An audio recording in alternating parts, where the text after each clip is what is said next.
Assalamualaikum warahmatullahi wabarakatuh. Perkenalkan, nama saya Hanifah Farah Nur Faiza. Saya siswi SMP Negeri 1 Bojonggede, peserta lomba mendongeng FLS 3N tingkat Kabupaten Kota 2026. Di kesempatan kali ini, saya akan membawakan dongeng berjudulkan Keberanian yang Bijak. Dongeng ini hasil karya saya sendiri. Teman-teman dan dewan juri mau mendengarkan kan? Ayo. Di hari ini, para siswa-siswi SMP untuk pertama kalinya berkumpul di lapangan dalam rangka kegiatan MPLS, Masa Pengenalan Lingkungan Sekolah. Di hari ini, para siswa-siswi saling berkenalan satu dengan yang lainnya. Inilah cerita perjalananku dan teman-temanku. Halo semuanya, perkenalkan, namaku Sarah. Di hari pertama aku bersekolah, aku tidak mengenal siapapun di kelas. Dengan teman satu SD pun tidak ada yang sekelas denganku. Namun itu bukanlah masalah bagiku. Aku anak yang mudah bergaul dan beradaptasi. Untuk pertama kalinya aku berkenalan dengan Naya. Aku merasa senang dan nyaman berteman dengannya. Dan kami pun duduk sebangku. Oh iya, kami juga berkenalan dengan teman yang di belakang bangku kami. Mereka bernama Zella dan Risa. Sejak pertemuan itu, kami berempat selalu bersama. Hingga teman-teman kami menjuluki kami sebagai For Utas. Itu julukan yang lucu ya? Nah teman-teman, For Utas itu diambil dari bahasa Inggris. For artinya 4, Utas kebalikan dari kata 1. Oh iya, di sekolah juga kami sering bertukar pikiran dan saling dukung. Tidak terasa, sebulan sudah kami lalui bersama. Bagiku, semuanya adalah teman. Aku tidak mau membedakan dan memilih teman. Aku ingin berteman baik dengan yang lainnya juga. Tidak terfokus pada berempat saja. Akan tetapi, Risa tidak senang jika aku bergaul dengan yang lainnya. Dengan sikap Risa yang menonjolkan berkuasa di kelas, akhirnya aku dan teman-teman yang lain merasa tidak nyaman. Saat itu, aku mencoba untuk menasihati Risa. Risa, tidak masalah mempunyai banyak teman. Kalau bisa saling bantu dan dukung, itu malah bagus, Risa. Tapi, Risa malah menjawab. Ah, Sarah, kau tidak perlu menasihatiku seperti itu. Teman itu cuma kau, Naya dan juga Zella. Yang lain tidak perlu. Dengan perkataan Risa, aku tidak bisa berbuat apa-apa. Karena baginya, teman cukup berempat saja.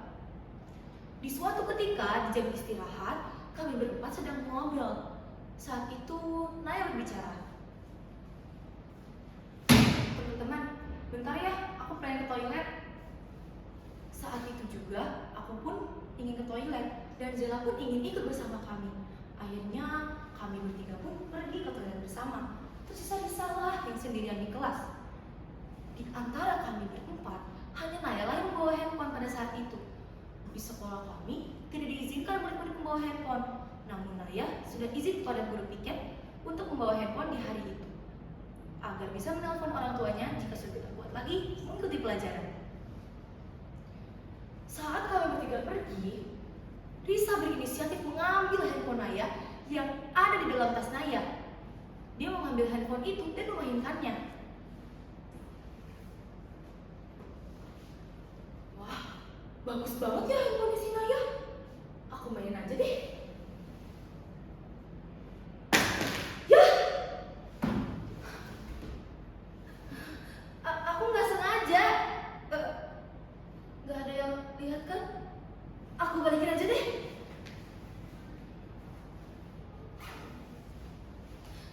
Risa panik. Dia tidak sengaja menjatuhkan handphone itu. Lalu dia buru-buru mengembalikan handphone itu ke dalam tas Naya agar Naya tidak tahu kejadian yang sebenarnya. Setelah itu, datanglah kami bertiga dari toilet. Saat itu kami melihat Risa sedang duduk sambil menikmati makanannya. Saat itu Naya pun ingin makan. Dia membuka tasnya untuk mengambil bekal makanannya. Namun, dia tidak hanya melihat bekal makanannya, dia melihat sesuatu yang terkejut.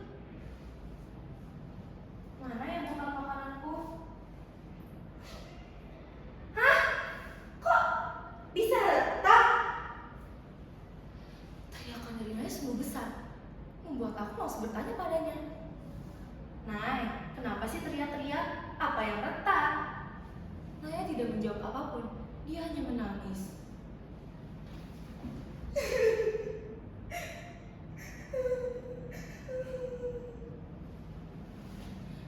Dengar tangis Naya, aku pun penasaran, apa yang sebenarnya terjadi? Aku mengintip ke dalam tas Naya.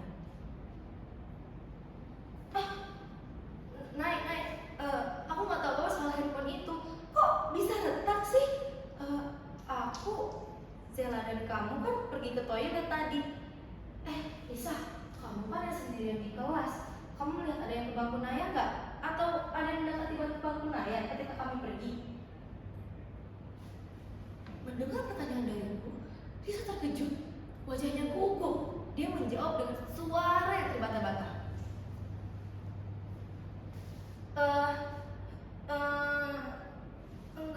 Enggak ada kok yang ke bangkunya si Naya. Aku juga udah tadi di sini, nggak kemana-mana. Lagian kan, aku juga nggak tahu soal handphone itu. Mendengar pernyataan dari Risa, Zila langsung berlari ke ruang guru untuk menemui Pak Yasin, wali kelas kami. Dia menceritakan hal ini kepada Pak Yasin dari awal kenapa dia membawa handphone hingga handphone yang retak. Pak Yasin bertanya kepada murid-murid, "Anak-anak, siapa yang tahu tentang handphone yang rusak?" Jawab. Semua anak menggelengkan kepalanya. Tidak ada yang tahu, tidak ada yang melihatnya. Di tengah kesunyian itu, Zela berbicara. Risa, Pak, yang menjatuhkannya. Saya diceritakan oleh Anto tadi sebelum saya menemui Bapak ruang guru atau bercerita pada saya tentang kejadian ini. Mendengar pernyataan dari Zela, Pak Yasin kembali menanyakan hal ini pada Risa. Risa, apa benar yang dibilang oleh Zela itu? Saat itu Risa hanya bisa menangis dan berkata maaf.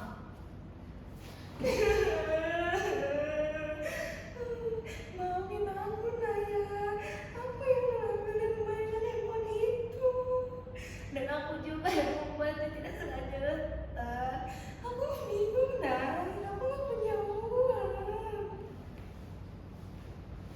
Dengan pengakuan dari Risa, Pak Yasin segera menasehati Risa. Risa, itu perbuatan yang tidak baik. Meminjam barang teman tidak izin terlebih dahulu saja sudah tidak dibolehkan, Risa. Kamu ceroboh membuat barang teman rusak. Kamu tidak boleh mengulangi hal seperti ini lagi, Risa. Tegas Pak Yasin membuat Risa semakin merasa bersalah. Naya pun memaafkannya, walau dia sendiri bingung harus mendapatkan uang dari mana buat membenarkan HP-nya. Saat itu, aku menawarkan untuk memakai duitku terlebih dahulu. Naya, pakai duit aku aja dulu. Aku punya uang lebih kok. Barangkali bisa membantu biaya servis handphone kamu kan? Tak kusangka setelah aku bicara seperti itu pada Naya, yang lain pun ikutan untuk kolektifan agar handphone Naya bisa kembali benar. Saat itu Risa mengucapkan terima kasih dengan wajah yang haru. Terima kasih ya teman-teman telah membantuku menyelesaikan masalahku. Aku bingung harus gimana. Maafin aku ya Naya. Aku tidak akan mengulangi hal seperti ini lagi. Semuanya pun senang karena Risa telah minta maaf dan berterima kasih pada mereka. Sejak peristiwa itu, Risa menjadi anak yang jujur, baik, sopan santun, dan mau mengungkapkan keberanian. Nah, sampai di sini saja cerita saya. Saya pamit undur diri. Wassalamualaikum warahmatullahi wabarakatuh.